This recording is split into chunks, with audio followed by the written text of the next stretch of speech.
Well, good evening to all the participants and our distinguished speaker, Murtaza Kanchwala.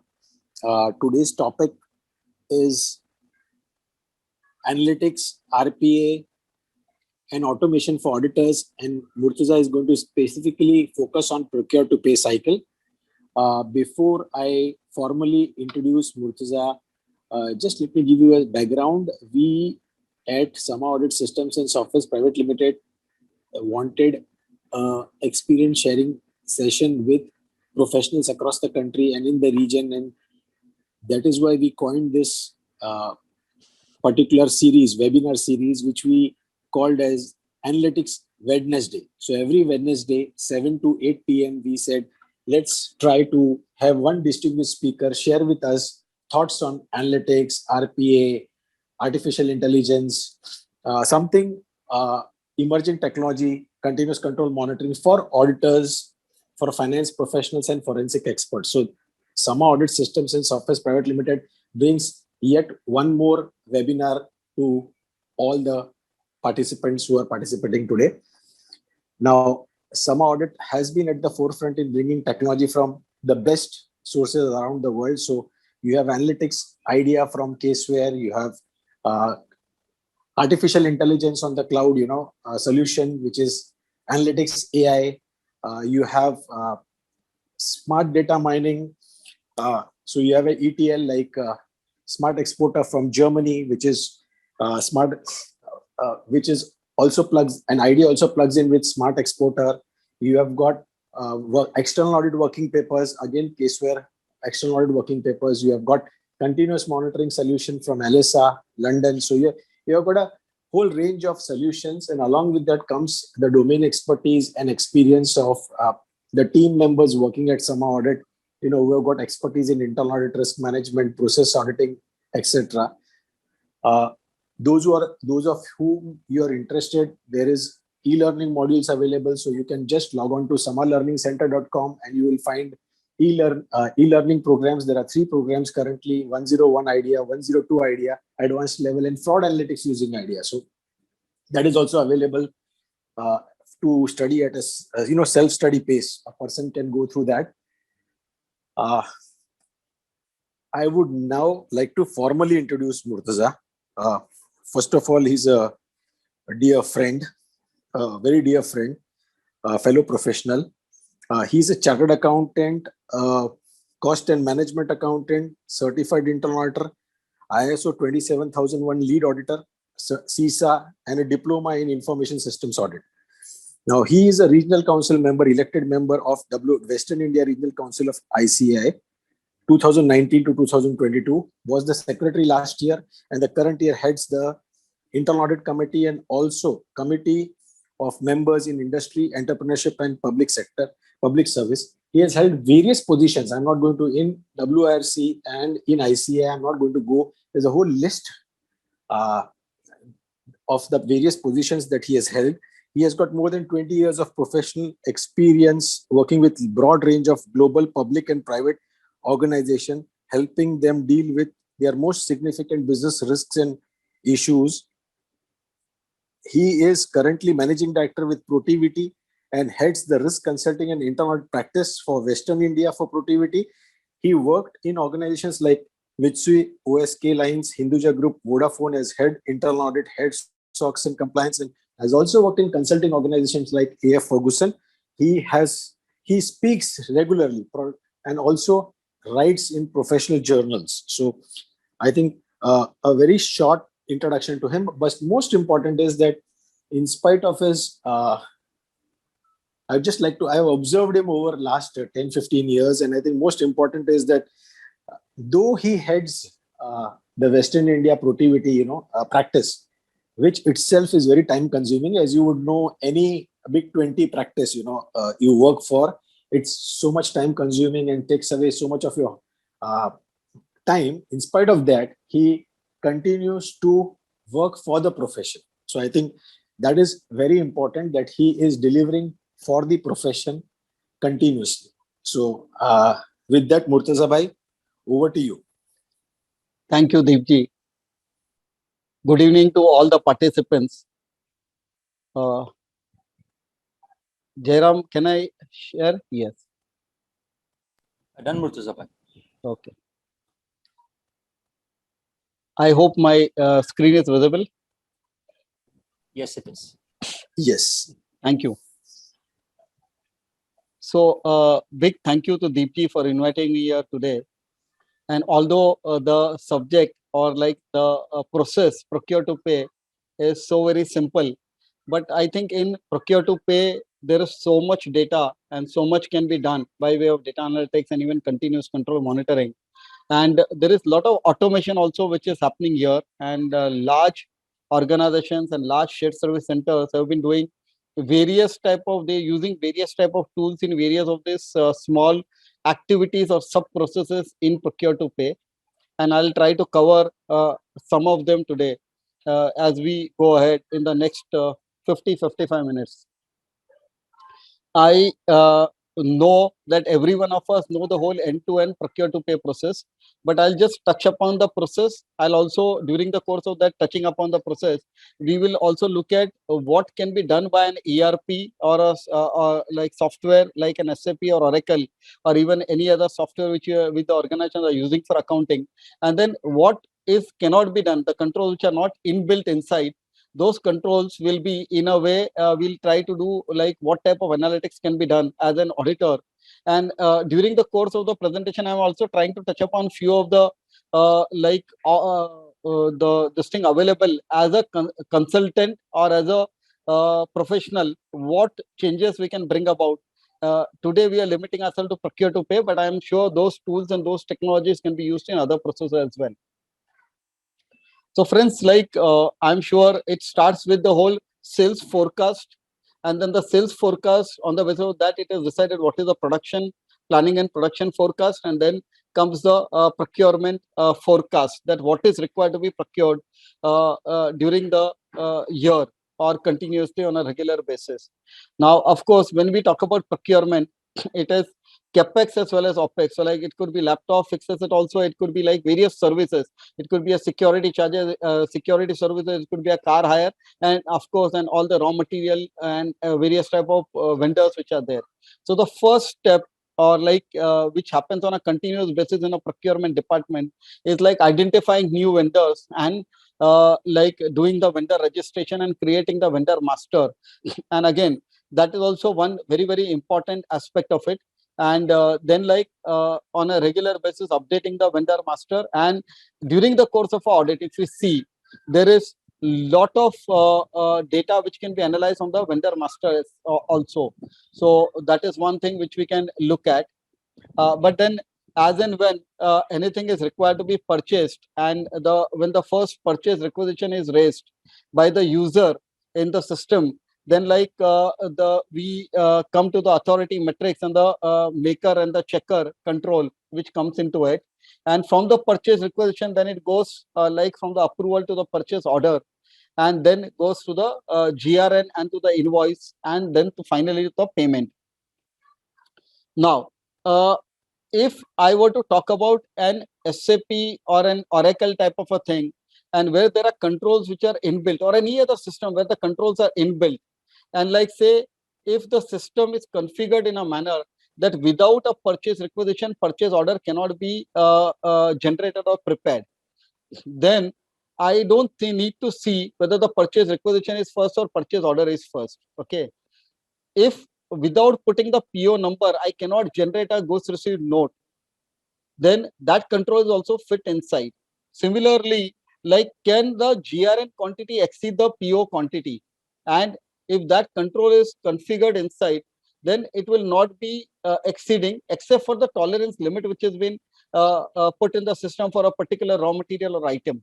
So, but assuming, and as I know that there are like almost 500 people who are listening into it today, assuming there are smaller firms and their clients are using Tally, and then there is no purchase requisition, like these controls are not configured inside of the purchase requisition, the GRN versus the PO and the quantity verification, then I'm sure the first analytics which I would do is pick up all the data and then compare the purchase requisition date versus the purchase order date, two dates, And if I can compare it in Excel, I'll do it in Excel. If the data is too large, I'll use some tools and I'll do it through that to see that the process is being followed, that the requisitions are raised first and then only the order goes, and there is no post facto requisition.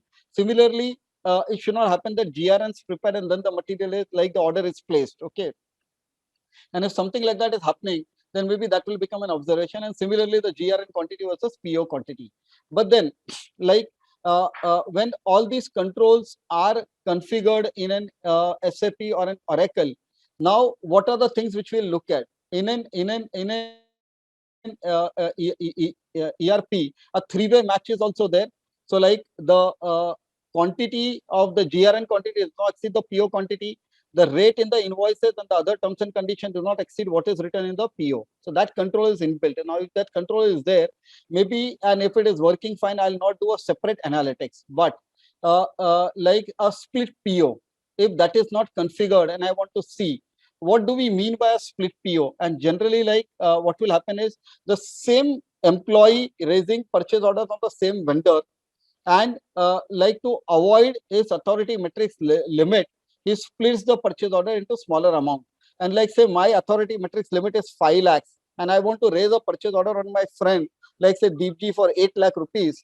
And because if I raise the PO for 8 lakhs, it will go to my reporting manager and I am not authorized to issue that PO, I may want to split it. And I say like today I raise a purchase order for 4.5 lakh rupees, and maybe after 8 or 10 days raise a purchase order for 3.5 lakh rupees. Now, when we went to do manually, we want to verify these split POs. It could be difficult. And assuming in the software it is not configured, then like by writing a query, a data analytics query, and either it is we use a software like IDEA, or we write the queries outside using some other programming language, what will be done is the same user raising purchase orders on the same vendor will be taken the whole dump. It will be compared with the authority matrix table, and we can even give a limit that like 20% variation. So like 4 lakhs to 5 lakhs, whatever POs are raised, that will be picked up, that will be presented to us, and then we can see that, okay, in a period of 8 days, 10 days, 15 days, there are two purchase orders which have been raised for 4.5 and 3.5, and then maybe it becomes a starting point and we can go and start the work or exercise or audit or investigation, as we may call. So that is a split PO. So like there will be definitely the segregation of duty controls will be configured, that who can do what. Okay. Similarly, when we talk about the tolerance limit, and like say if a tolerance of 2% is fit inside, that like a purchase order is for 1,000 quantity, but 2% more can be raised by way of, more or less can be raised by way of goods received note.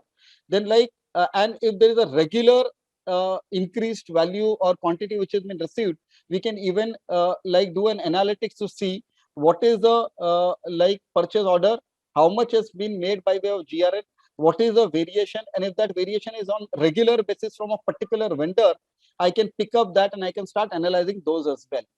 Now, as we proceed ahead, what the questions which I would want to park and also like take it is, there is in an SAP also, there could be something where like an invoice can be processed even without GRN.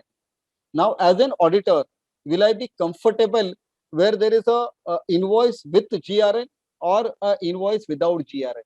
So, of course, there will be a little discomfort where there is no GRN, where the whole process is not there and the invoice is directly processed through the approval mechanism. Now, those cases definitely we'll have to pick up and we'll have to see like what vendors, when were they raised, and whether there was a need, whether it was an emergency purchase, and whether it had right type of approval. So those can also be picked up. Similarly, like if there are non-PO invoices, then what are these large invoices? We'll have to pick up and we can verify and we can analyze. Like in an accounting software, normally, like what is the purchases and each vendor wise how much is the purchase, that share is always available. I can even pick up something more than a X value in vendor wise, how much, which vendor high value, etc. Those all can also be taken up. So the point which I wanted to bring here is, okay, like within a software, there could be a lot of controls which will be configured. And if they're already configured, maybe then I will need to look at some other areas where there is controls are not there, and I'll have to do the analytics on those. And if there is a software where like like there are no controls, then my analytic queries will be lot more, and that is how I'll have to decide. And hence it is very, very important for us to understand first the nature of business, what is the business of the client. Second, what is the software system which the client is using, what is the like masters, the tables which are available, what data is available, how they are configured, and then we'll go ahead and we'll decide what we want to analyze in that whole process. So I have a couple of slides where there are like which will be shared, and like which can be reading material, or like it can be a reference material. But I'm touching upon the third one, the quantity difference. So like assuming in this particular software which my client has implemented, at the time of receiving of goods, when I prepare the goods received note, on the basis of the delivery challan or something which has been received, either someone is punching in, or through an OCR, or like some other RPA, like the GRN is automatically generated, and then there is a quantity in the GRN, and now the invoice comes to the payment team or the payment processing team at the shared service center, which is centralized, say, in one city in India. And that time, on the basis of the invoice, again the invoices are scanned or whatever, and through an OCR technology or RPA technology, the invoices are like picked up the details, and they are like parked. Okay, there is a park and post in SAP, and these invoices are parked. Now we could even write a query to analyze the both the quantities. If the three-way match is not there, what is the quantity in the GR and what is the quantity in the invoice, and then accordingly reconcile and see whether there is a shortage or excess. So that is also one thing. If it is not configured, we could do that, something like that as well. Now as I proceed ahead, in the master for the similar product, there could be multiple vendors, and the price at which the vendor is going to supply, those are also captured in the master. So the price variation can also be done. And when a purchase order is raised, for all the purchase orders that have been raised during the year, whether it was the lowest price or if there was a price which was higher than that, that type of comparison and those type of queries can be run, and we can have those details and we can proceed ahead with that as well. Similarly, there are the other things like duplicate payment, etc. And as I proceed ahead, we'll talk about those as well. But let me go to like the next one here. And essentially, this may not be like when I talk about an Oracle and an Oracle configuration, there is something called as cart, and there could be catalog items, off catalog items, etc. So those type of features are also available, and the purchase requisition can be punched inside as well. But here also I would want to touch upon one thing, that in any other software also it can be done. So like say there is a blanket PO which has been raised, or like say if you want to raise for a certain quantity, a particular raw material, and the requisition has to be generated automatically, then you can configure, and on an appointed day every month the requisition can also be automatically generated, and then the whole process can go up to receipting, like it can be done automatically also by the system. Similarly, the whole of budget tracking, whether it has been activated and at what stage it has been activated, at the time of raising the purchase order or at the time of making the payment, the budget has been activated, and accordingly we'll have to see like what other analytics which we want to do. And like I'm sure when the receipting happens of the goods and when the GRN is prepared, then like it will go into the inventory, and it will also, if it is on capex, it will go into the capex, and the FAR, the fixed asset module or the inventory module will be accordingly updated.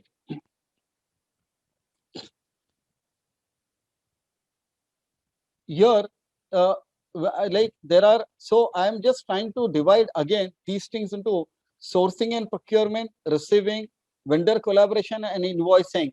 And as we look through the whole procurement process, there are multiple things which we look at. The supplier creation and maintenance. Now in that process, can that be automated? Today, yes, using an RPA, supplier creation can also be done using a bot. Okay, now then like what is the type of, in terms of analysis of supplier performance, can I do a analytics? The answer is yes. So like I can pick up from the system, from the accounting software, how much has been purchased from a particular supplier during the year. The same raw material, if there are multiple suppliers, what is the share of each one of them, at what rate. And I can do various other performance analytics also in terms of like whether discount was received or not, whether material was supplied on time or not, and those type of things, whether there was shortage excess, whether there were delays between the raising of purchase order and receipt of material, and what was the time period. So various, if the informations are captured, I think on the basis of the information, we can do different type of analytics, and we can come up with like lot of queries and lot of observations, which could help in resolving the blockages or bringing about efficiency. There are, like say, when we talk about in an Oracle, one functionality which I'm saying in the receiving and store, the fourth bullet, notification on rejection to initiate vendor return process. Now here what happens is, like say, at the time of quality check, if the person makes a notification saying that this material is not up to the standard and it is rejected, then the whole VRT process gets initiated, and it can generate the material return note. The inventory will be reduced accordingly.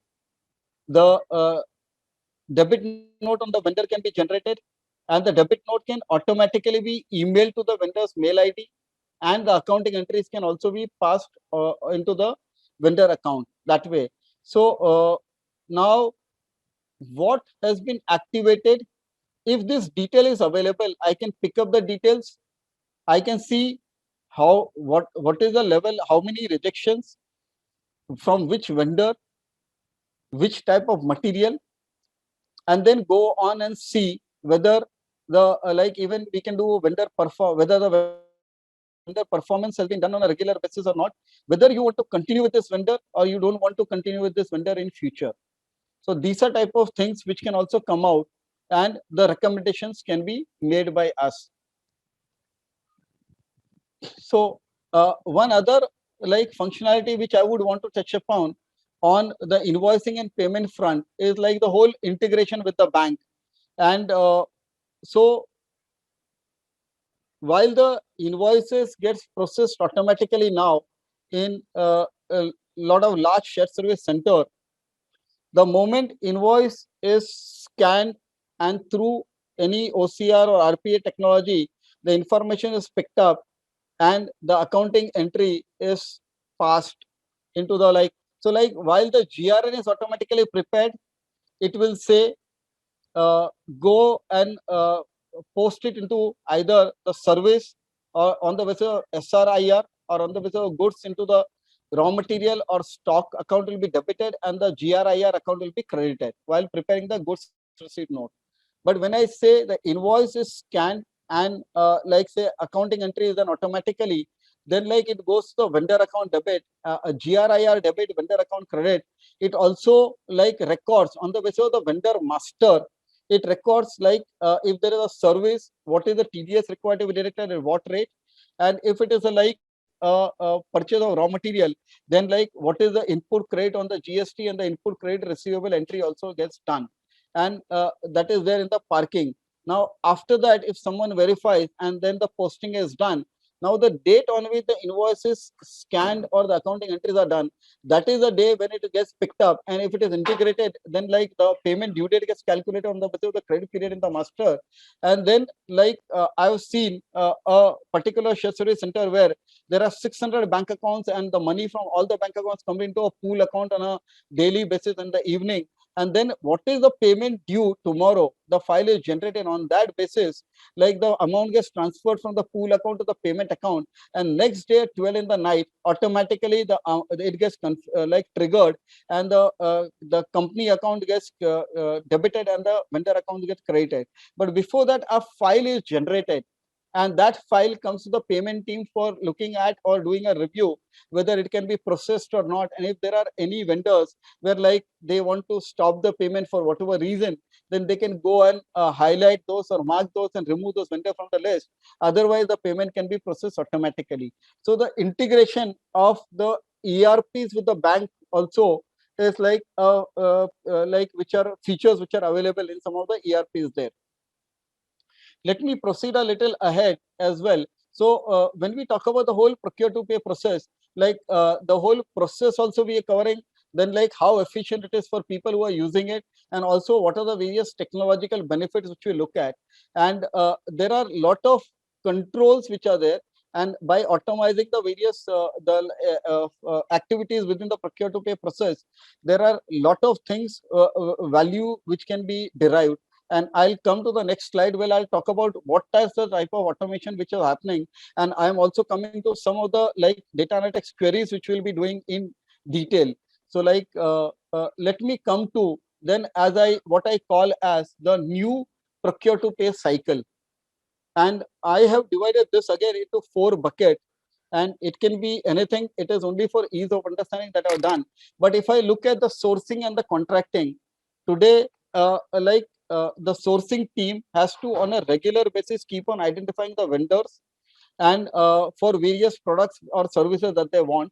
And people have started deploying web crawlers, and the web crawlers can go and look for the product which you're looking at. So like say a client of mine provides data at home, and like they wanted to find out, okay, like what are the other supplier, like who are the other competitors and what data packages they are giving for a month, for a year, and for a different speed.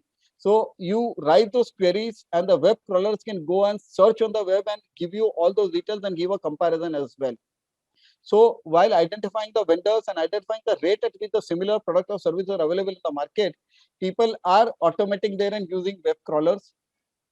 Now, I've also seen that people use bots for comparison of the RFPs and the quotations. The RFPs and quotations either come on mail, or they come in hard copy, or they come in PDF. Now, if a standard format is there, the bots can even read, they can pick up the information, and they can prepare a comparative table, and they can give it to us. So like if it comes there. Now, if that type of data is available, maybe it helps us in looking at our sample also. Okay, like what are the 3 codes, how it is comparative, which one was the lowest, and then you need to just look at the purchase committee minutes or something for the justification for appointing a particular vendor. So that way. Now the last piece there on the contracting piece, and then I'll go to the others. So like that is about the whole contract management. And today there are tools which are available for even reading through contracts. So like say I have got a client, and in my client, while doing the procure to pay process, I'm evaluating the various contracts, and I want to find out like what are the various clauses in the contracts which are like not in the interest of my client, and which could have a like impact or the huge liability or whatever. And like there are Kira type of tools where you can like they can read the contract in Word, PDF, whatever format. And if you give a search word in terms of like say litigation or penalty or court of law or X or Y, it can go and read and highlight those paragraphs and give it to us. And then we can see whether those like are detrimental to the interest of the client, and then we can bring out by way of observation into our report. So that was on the first bucket. When I come to the second bucket, the procurement and payment, again here the first one which we said was there is creation of purchase order. So like someone in the procurement team normally used to go and punch in the purchase orders for each and everything. Then it picks up the detail, you put in the item code, you do so many things, and then it is prepared, and then a digital signature is put.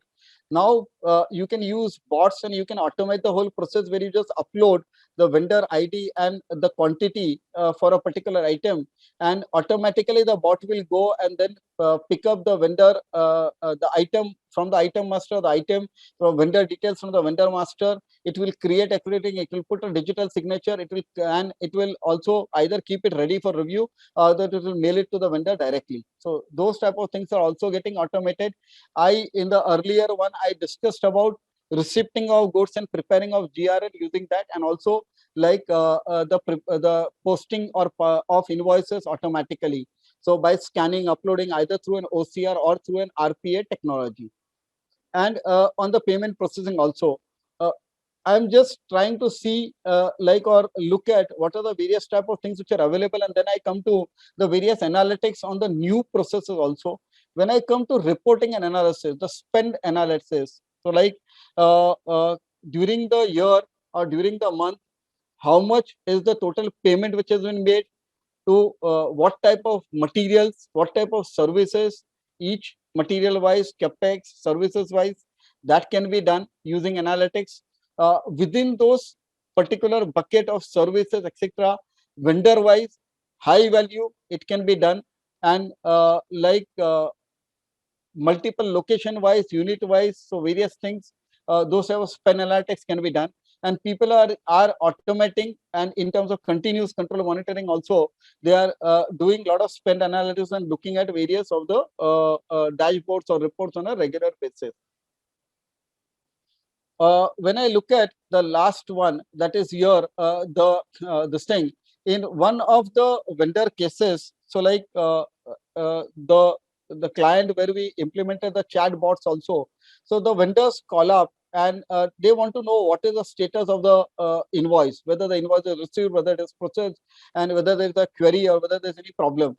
And maybe when they call up, even the chat box can be used, and they just put the invoice number, and then chat box goes into the ERP system and sees whether the invoice is received or not, whether it is accounted and what is the payment due date, and can give the reply. So those are type of things also which people are implementing the chatbots there. So like overall, either using OCR or using RPA or using web crawlers or using chatbots or using data analytics tool, or even using process mining tool and picking up various information and creating a continuous control monitoring and automating a lot of processes is happening across the procure to pay cycle. Now, depending on what tools or technology the client is using and where the results are automatically coming and the analytic reports are available, we'll be like restricting ourselves to reviewing those reports. But wherever those are not available, then we'll have to decide what data is available, in what form it is available, and then accordingly write our queries, and then we'll have to proceed ahead. But as the whole procure to pay process is changing, it is becoming a lot more optimized, efficient, it is scalable, and it reduces the human intervention a lot. And overall, the satisfaction level is also increasing. Now, there are these various type of things which are being used. Let me just go ahead and touch upon one more thing, that is the RPA, and I'll come to some of the queries as well as we proceed ahead. I've just broken the procure to pay again, like here where I've made boxes. The orange boxes are low on RPA, the blue boxes are like medium on RPA, and the green boxes are like, what do you say, high on RPA. Now, when you use the RPA technology, the bots can pick up information from various sources, from Word, PDF, etc. It can bring it into a particular format. It can do various type of analytics. It can do a lot of those type of stuff. But like, can a bot write a procure to pay process? The answer is no. Then we'll have to go to a natural language processing report writing type of a tool, which can help us maybe in writing a procure to pay process, because they will have some processes inside, and then like you'll have to give some input. But then that process still remains a lot more manual. That is what I'm trying to say. Like similarly, relationship with vendors, again, that remains a lot more manual. It is not getting that much more automated. But then using bots, we can do a lot of performance measurement. It can get the data, it can do the comparison, etc. It can create GRNs, it can create invoices, it can create purchase orders. The bot can do that. It can submit the purchase invoices to the, like, send it on mail to the this thing. So there are these boxes where the bots can be utilized.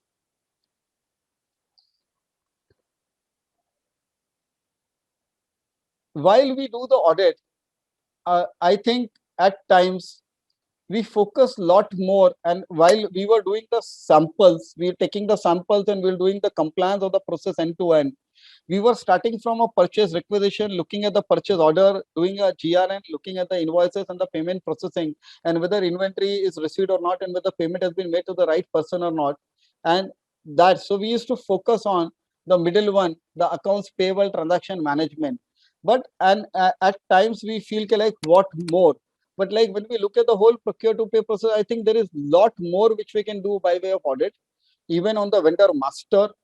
And when I look at only the vendor master, like say in a particular case, I could have maybe TTL, a TTSL, a Tata Tele Services. There are different type of names which people use in different businesses or department or functions, and they create multiple code for the same supplier in the vendor master.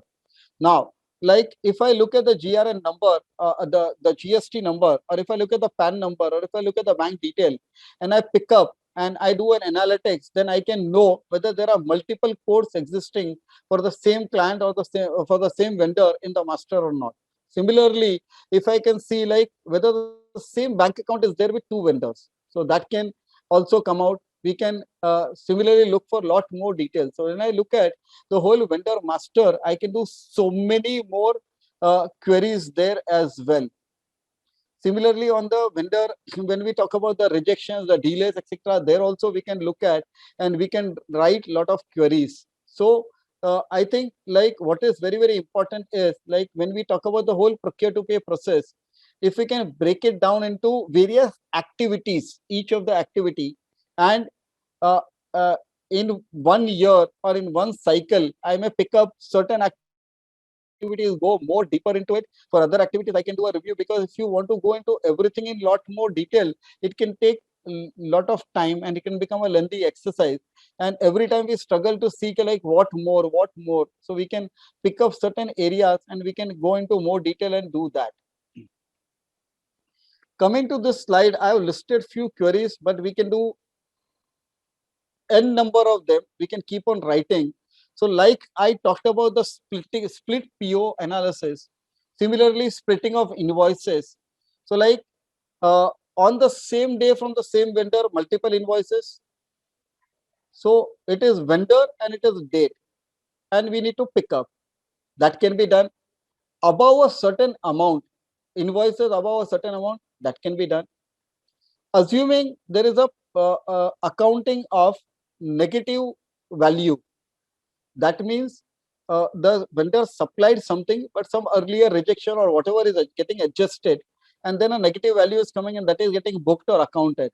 Will that raise a doubt? The answer is yes, I can pick that up. Now, generally we see like if the invoice is for 21,240 and assuming a 21,000 payment is made, 240 rupees was spending. Now, all of a sudden, a small value or small dollar payments start happening.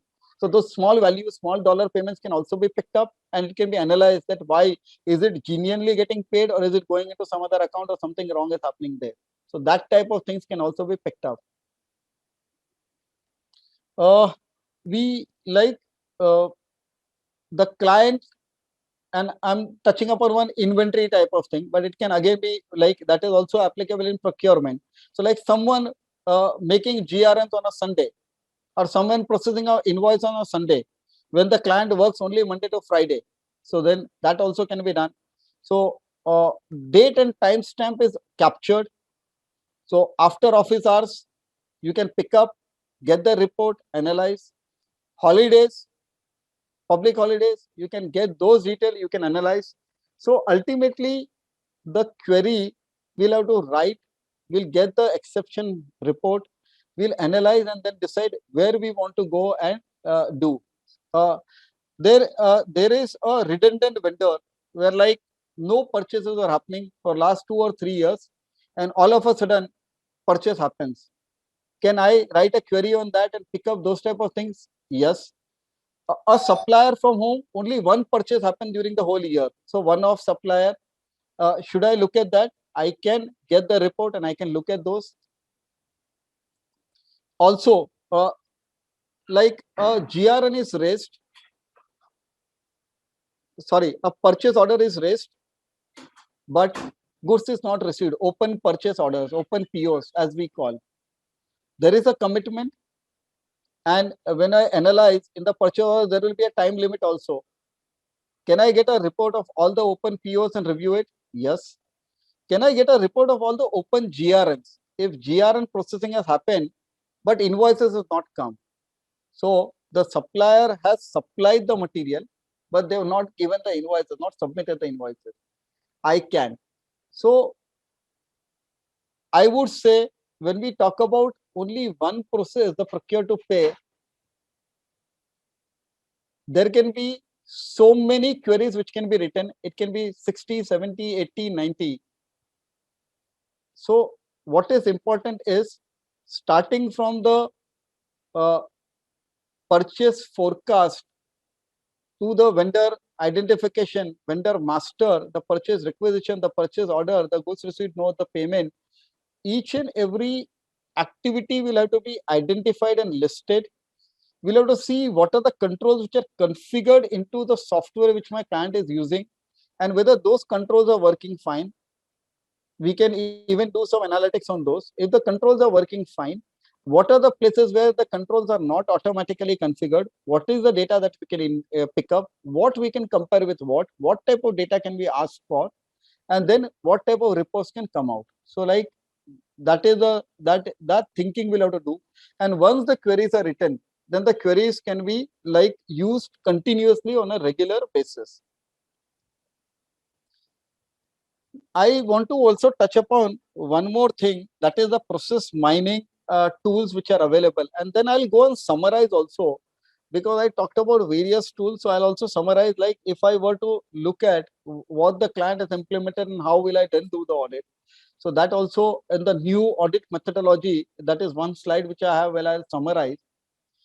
But essentially, like the process mining tools like a Celonis or a Rockstar or a PAF now or whatever, the tool runs on the database.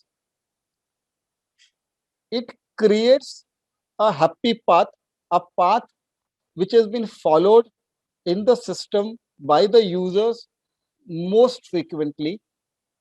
Like, okay, purchase requisition, then purchase order, then GR, and then invoice and whatever. That is the most frequent path. But the important thing which can be brought out is if the process which is required to be followed is configured in the process mining tool, and then it runs on the ERP, it will tell you what is the should be process and what is being followed. That is number one. Similarly, what are the various different processes which are being followed and what are the various type of variations? So like say a purchase order is raised by A, but amendment, it is amended and the amendment is approved by B. So those cases can come out. Now, assuming there is a like a amendment in a purchase order, in a normal course, approval of purchase order needs 4 days, but when there is an amendment, then another 7 days get added. So like you should avoid amendments, otherwise your procurement cycle increases by 7 days. And why 7 days? So like say at a particular stage in the process, it gets blocked. Then you can go and analyze that what is the blockage there. Do you need more people? Is it a manual thing? Can you automate something, and can you ensure that that process becomes that much more easy? So using a process mining tool, the various process walkthrough and what are the process gaps can also be identified. Normally, what does the process mining tool do? It tries to find out what is the activity, raising a purchase order, raising a GR, and etc. It creates an activity ID, and then it picks up the date and time stamp, and then it tries to tell you that how much time it is requiring for each of the activity. Using process mining tool also, various things can be done. Okay, so like payment analysis, spend analysis, processing cost, rework. So like say if the same process, a GRN is prepared, or like a purchase requisition prepared, a PO is prepared, but then again in the like something goes wrong and again a PO is prepared. So if the same thing is repeated once or twice, those type of things can also be picked up. Now let me just go ahead and like in a way summarize, like so a process mining tool can be implemented by my client organization, and they can identify like what is the process to be processed and what is the process being followed, what are the various gaps, what are the problems, how they can be rectified, and I can even use that process mining tool for my benefit and accordingly come up and take up my sample and do this thing. The process mining tool can also help you in various type of analytics. Similarly, there are the likes of the Tableaus and the Power BI, which can also help you in analytics. The RPA can do lot of various type of automation, and there are various of these things which we talked about, which can help in various forms. Now let me come to the methodology, but before that, I just wanted to touch upon this one slide on the data. So data becomes very, very important, and the quality of data then becomes very, very important, and how the masters are captured and masters are prepared. So like if you want to make like automatic payment, do you have the like all the bank details for the vendors captured inside? Similarly, if you want to pick up the TDS rate for the services, then like have you configured what service and whether it is 194J or 194C? In 194C, again, if it is a private limited company, then like maybe 2%, if it is a proprietorship, 1%, if there is no PAN, 20%. So all of those will have to be captured in the master. And then as the transaction happens and then the references is there, it will become that much more easy for the activities to be processed, and for us also to pick up the data and to analyze in a proper manner will become lot more easy. We all know that the computing power is going up. There is a distributed computing, like various people log in from various type of places, and the information is also shared in the various this thing. Lot of different about tools. You can log in through a mobile, through a laptop, through a iPad, through a what, and again, each of the like a billing system or warehouse management system or accounting system could have different software, and the hardware could also have a different type of this thing. So integrated or different type of languages which are being used. The sheer volume of data and the velocity with which the data comes in is really like becoming so huge. So that is where it is. Now coming to this one, let me talk about the risk assurance journey 4.0 as I call, and I'll touch upon few of the this thing. I'll touch upon few of the tools, but I'll not go more into detail because I am mindful of the time as well, and we need to take a lot of questions as well. But I'm just bringing it like in today's day and time, what are various type of things which can be done. A few of them, and maybe at some other time, someone can speak about all of these in detail as well, because this is going to be every Wednesday. So that way, but statistical sampling, so much like it can be easy, it can be difficult. Okay, so like the total population is 20,000, assuming I want to pick up sample of 100, then like how do I come up to an nth number, how do I take the first random number, and how do I calculate the like the particular PO or a particular PR or a particular GR, and whatever base I select, how to select the statistical sample, because the standards talk about statistical sampling. So if I pick up 100, maybe I can take 50 judgmental, but 50 will have to be statistical, right? So there are, and if you are using tools like IDEA, then the samples can be selected automatically. And there are other tools also which can help you in picking up the statistical sample that way. OCR we talked about. Using data analytics, we can do 100% population testing. So that we talked about. Social intelligence, like various patterns on various business processes are captured, and we can use these tools to like even on in terms of what we are doing. So like on the basis of the pattern of happening, it will help you in identifying whether there's a risk in this particular process in your particular industry or not. I'll touch only upon like one or two now, the virtual inspection and maybe the voice analysis, and then we can go ahead. Process mining also we touched upon. Virtual inspection, people are these days using drones, and drones are helping in like on a real estate construction site if the proper safety measures are not being followed. And currently, since we are not going to the, as auditors, we are not visiting the sites, etc., the drones can also be used to take photographs, and it can help us whether the guy was wearing helmet, whether he was wearing the shaft when he was on the outside and he was doing the work. Similarly, in a large factory, like whether people were using gumboots and whether like while doing welding, they were using the welding glasses or not, that can be done. And the drones are also being used to go and do physical verification of inventory, at least how many boxes and what is there. And even if there are barcodes, then they can even, the barcode can be read and the inventory quantity can be picked up. Voice analytics tools are being used on the call centers where they record, listen to the calls, etc. So there is a whole host of tools which are available to the auditors for various type of usage, and in each of the tools there are a lot of vendors who are there. In process mining there could be Celonis, Pafna or Rockstar. Similarly in record agreement reading and agreement evaluation and looking at the word and comparing the various paragraphs of the agreement copies, Kira type of tools. And like I said, on RPA we got UiPath and Blue Prism automation anywhere type of thing. And then again the Tableaus and the this thing. Let me spend maybe 5 minutes on this side, and then maybe we'll again talk about few of the analytics using whatever, and then we can proceed to the questions. So I feel like the new audit methodology, if I were to summarize in one slide, the first round box on the left hand side is my accounting software. It can be a Tally, it can be an SAP. If there is a different billing software which is used, then the billing software. If there is a outside inventory warehousing, then it can be that. If it is a separate CRM, then it can be that. So what are the various softwares or the systems which are being used by the organization, and whether they are interconnected, interlinked, or they're not interlinked? No worries. That understanding is important. Once you've done that, then like the masters, the tables, the data, and the report, in that we need to understand, and the quality of data that is being captured, we'll have to understand.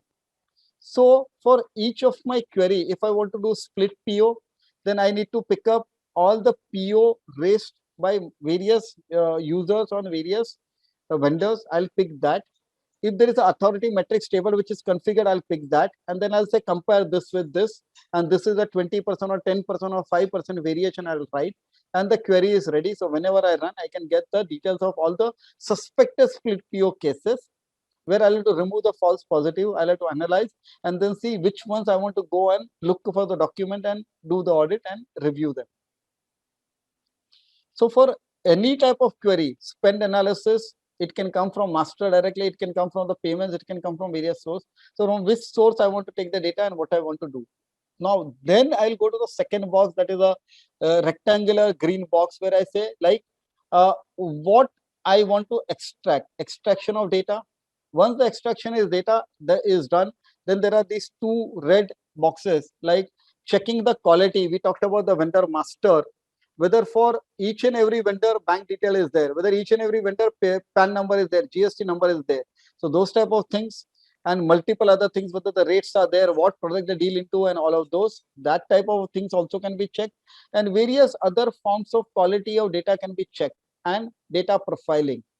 Now there are multiple things which are available. Now I can, as an auditor, use the process mining tool to see that, and like what is the standard process that the company has given me. That standard process can be configured, and then you run on the database, and it will tell you like what process is being followed for 10,000 documents, for another 200, for another 5, for another 1. So different processes which is being followed for different transactions, that will come out, and it can be presented by way of various image, graph, chart. And then you can keep on pulling and dragging like high value customer vendors, multiple purchases, purchase from the same vendor, duplicate payments, whatever, and you can keep on doing using the process mining also. It could have some limitations where you may have to again go to data analytics, and even if you don't use the process mining, then you can use data analytics, and it can be either Excel, it can be a standard tool like Idea, where there are a lot of queries which are configured. You can even use an R or an SQL or a Python and write the queries for yourself. Then you can go to a Power BI or Tableau for dashboards, and you can even use bots for extracting the data. So like say I want to extract a particular data XYZ, like PR, PO, etc. on a regular basis monthly. I can write the bot, and the bot can, I can just say click, the bot will go to those particular tables, remove the data, come and save it, and then it will start running the queries and it will give me an exception report. And the same can be extended to continuous control monitoring also, where like as an internal auditor, I'm a third line of defense, but once all these queries are written and the process is set using whatever tool or technique, then I can give it to the first line of defense, who can keep on running it on a regular basis, and they can keep on reviewing the exception reports. My only submission as a consultant is whenever a client approaches us, it is always better to not go for a big bang approach. We should try to do small pieces, look at technology, implement it, do the appropriate training, handover, move to second, third, fourth. Let me just touch upon the last one. So when we talk about a continuous analytics also, or an analytics library, or various type of queries, I spoke about holiday activity, after office activity, negative value activity, small dollar payment, multiple payment to the same vendor on the same day. Why not one payment? Why are you making multiple payments? But when I analyze, I may find there are different bills that they wanted to make each payment for each invoice. Okay, fine. I may not want to go more into the detail and check for that. That way, so there are those type of queries, multiple of them. Sequence check. Okay, while I am issuing check, my client is still issuing check. They are not on RTGS or electronic fund transfer. Then the check number also can be seen whether certain check numbers are missing in between and whether they're in the sequence or not. That way, for your vendor, when the invoices come, the vendor invoice numbers also can be checked whether like they're in the same series or different series or whatever. And for one case, we were analyzing the travel payment vouchers, and where we saw that like on the same day, for the same distance going from A to B, like three people were going and they were claiming three different car or taxi. Why could not they go in one? So those are type of things. There is a lot of, if the data is available, we can keep on writing queries and we can keep on doing analytics. Let me touch upon a few of them here towards the end, and I can close. Whether it is idea or whether it is any other thing which we use, I think the graphs, the charts, the diagrams can come out. And here I am saying in my client, more than 1 crore payment, it will come.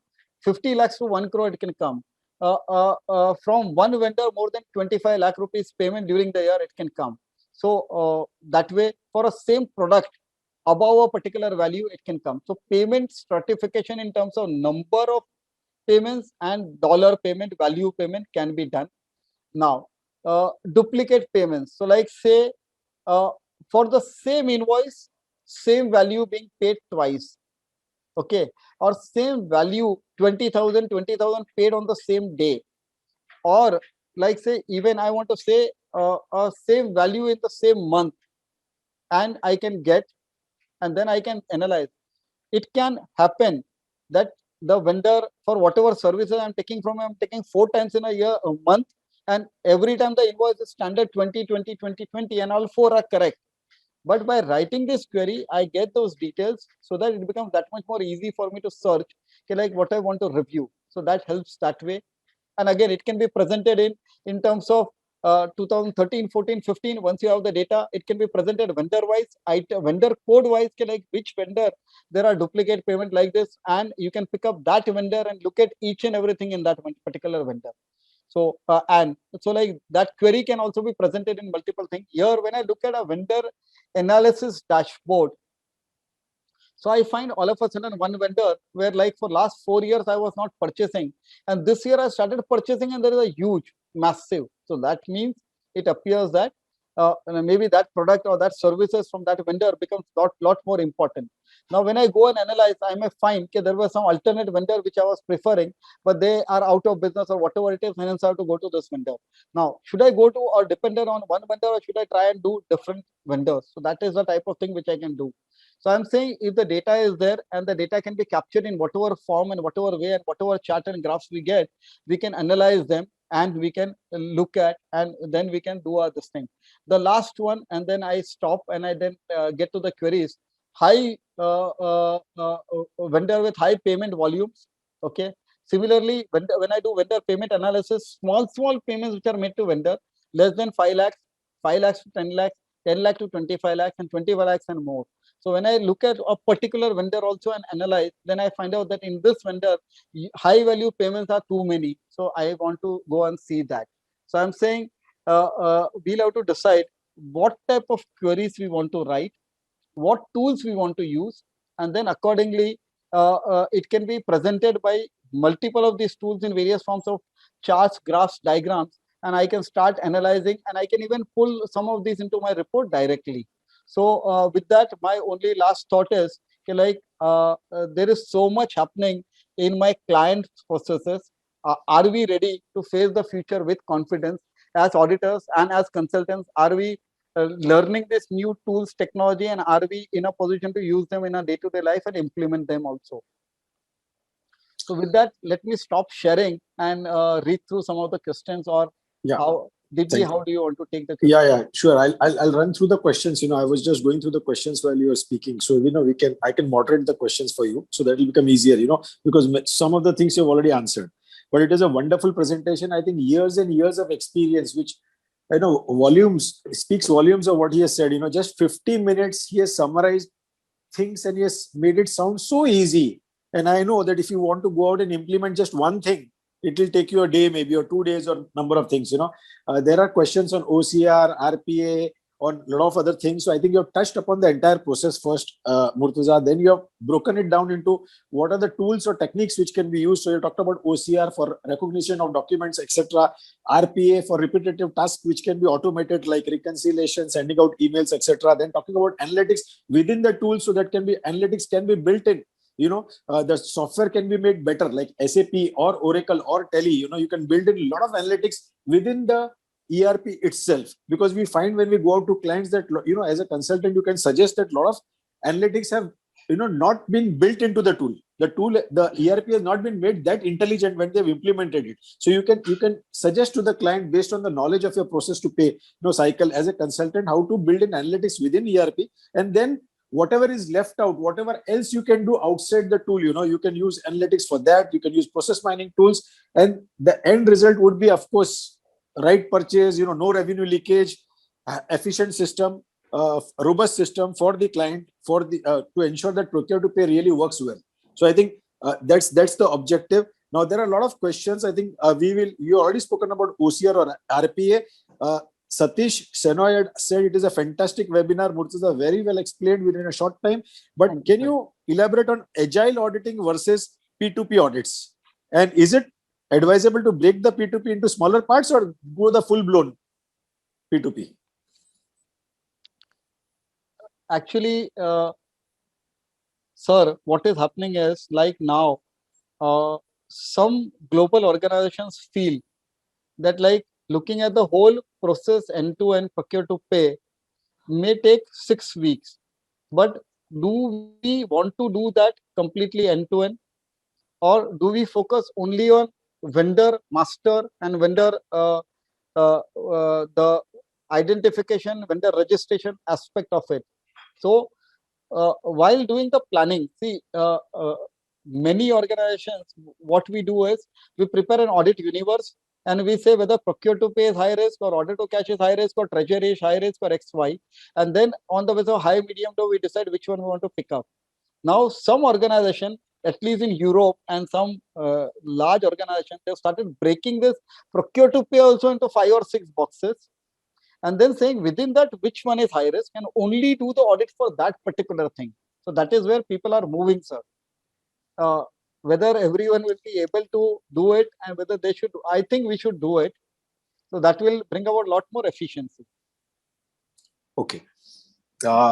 There's a question on, with continuous audit and RPA analytics, is it relevant to say auditors are still the third line of defense? What is your thought on this?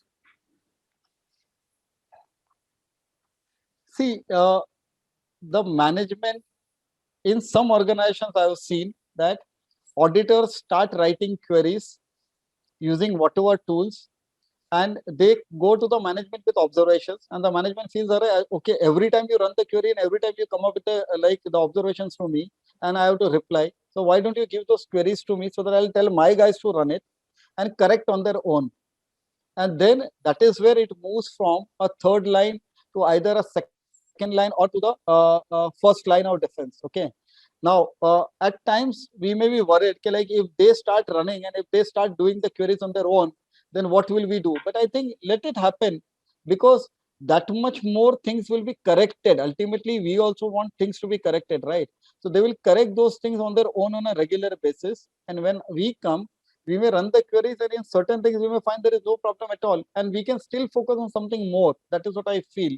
So I think our relevance will keep on remaining, because we will keep on looking at multiple different things and we will keep on adding value, because when we look at different type of things and we suggest that do this or do this, that is where the value comes in.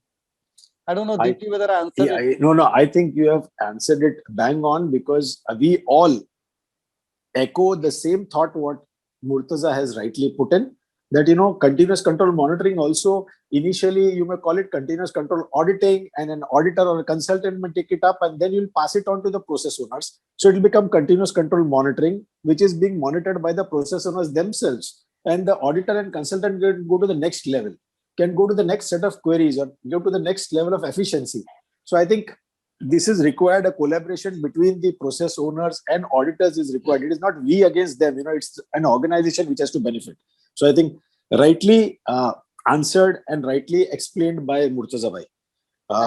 And Deepti, Please. I just want to touch upon one more thing. I know it is little difficult, Right. but see, what is happening is, like, earlier I was auditing a bank reconciliation. So I used to take the bank book, the bank statement, maybe even look at how they make reconciliation, whether they made on time or not, and whether they have passed the corrective entries or not. Now, organizations have implemented bot, RPA, to do the bank reco. Now, bank book, Right. and even some ERPs do it. Bank book versus bank statement comparison, the reco is made. So the organization expect us to go and see like how many bots are there, how many programming bot, how many runner bot, whether that many bots they want, whether the bots are working efficiently, whether the configuration which has been done is correct or not, whether the bank reco has been done by the bot correctly or not. So I'm saying, like, the expectation from us is also changing. So we'll have to change, and we'll have to keep on updating our audit plan and auditing different type of things as they implement more and more tools and technology as well. Absolutely. I think you have to keep moving up the value chain. As the clients are moving up the value chain, I think you also move up the value chain. There's a question by Pratik on, there are two questions. I'll just combine them. If the client has not got structured data, that is unstructured data is there, can we go ahead with data analytics and also RPA? And maybe if they have got RPA technology, a lot of departments, so how do you go about, what is the role of an internal auditor? See, I will answer both the things in a separate way. RPA is like wherever there is manual activity, it can be automated using a bot. Bot is like a human. A human does something for 8 hours, and when it becomes boring, it can make mistake. The bot will not make mistake, and the bot can work for 24 hours. So claim processing, the whole claim processing, if there is a defined thing that a level employee can go to a Pune 5,000 rupees hotel stay, if he goes to a smaller town 3,000 rupees hotel stay, daily allowance 500 rupees, if those standard rules are configured, then in the claim processing the bot can also keep on checking whether he's claimed the same amount, correct amount or not, and it can keep on processing. So there are, like, whether it is claim processing, whether it is a bank reconciliation, whether it is a payroll processing, there are a lot of things which can be done by the bot. So RPA can be done by the client organization, irrespective of on their own, wherever they feel there is something which can be automated. And we as an auditor will have to see whether whatever has been written correctly and whether those are working fine or not, and whether the bots are being worked efficiently or not, and whether they are getting return on investment properly. So those are type of things which we'll audit. Now coming to data analytics, Pratik.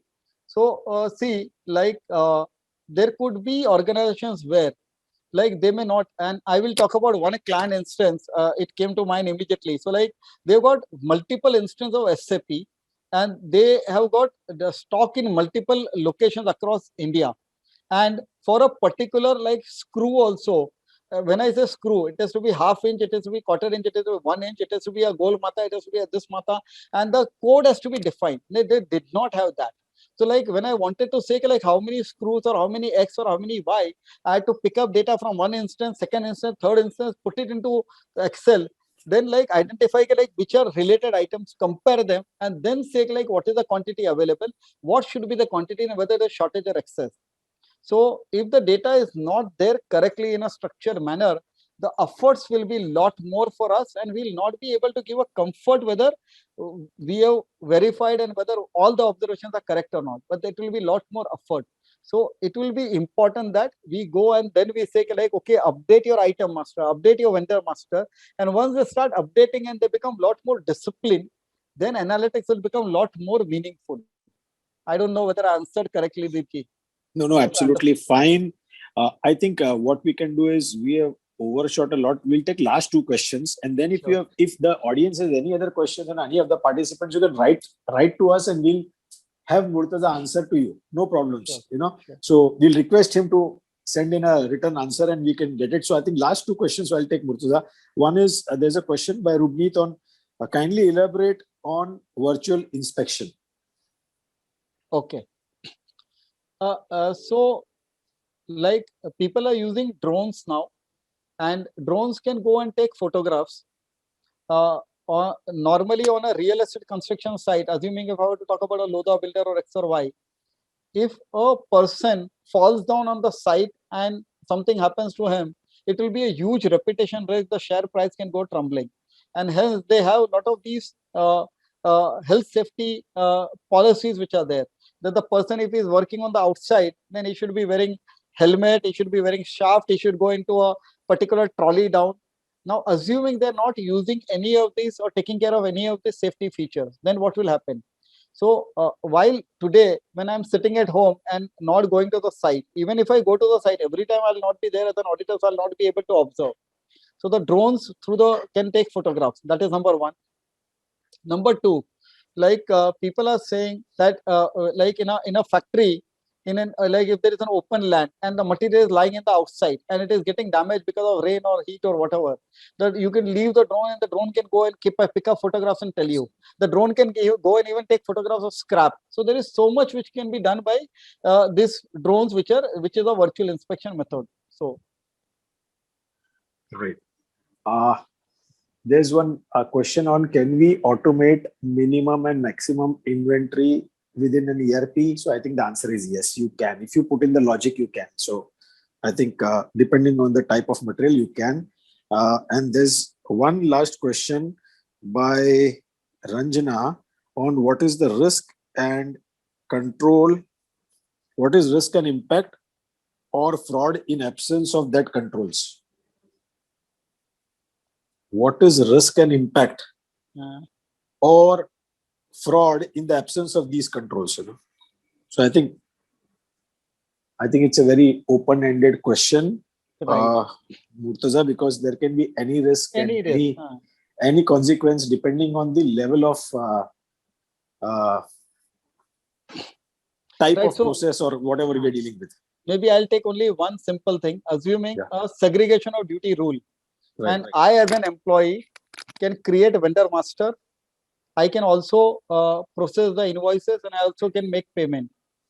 Now, if these controls are not working and I can do everything, I'm all in one, then I can do anything. No, I mean, like I can get invoice of 10,000 or 10 lakh, and I can make the payment, and whether the material has come or not, no one will know. So that is how. So I think the fraud risk can be open if I understand the questions like that way.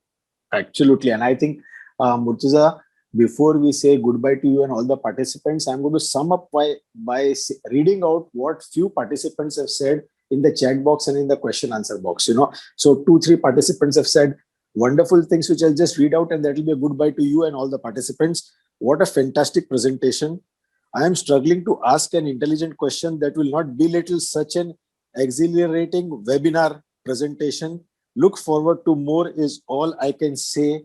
All the best. Wonderful. So, you have got what a fantastic session. So this is what all the participants have written in chat boxes and, in the question answer session. So Murtaza, thank you very much. You made it sound so simple, such a complex subject, and so much can be done. Procure to pay is possible for any service organization, any manufacturing organization, any government organization, any entity, any organization, NGO, anything. And all this is applicable. What you showed is applicable to any organization.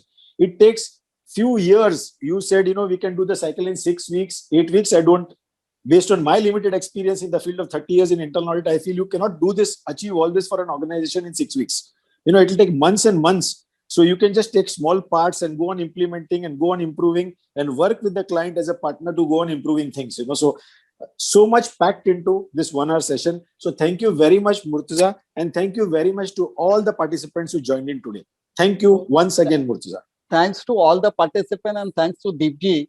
I was really worried today because like I had to drop some slides also, and I was worried. I wanted to cover everything, but I think Deepti kept me pushing, so I think it came out quite well. Thank you. No, Thank no, you, no. Deepti. It has come out very well. Thank you very much, everybody. Thanks a lot. Thank you. Good night. Good night.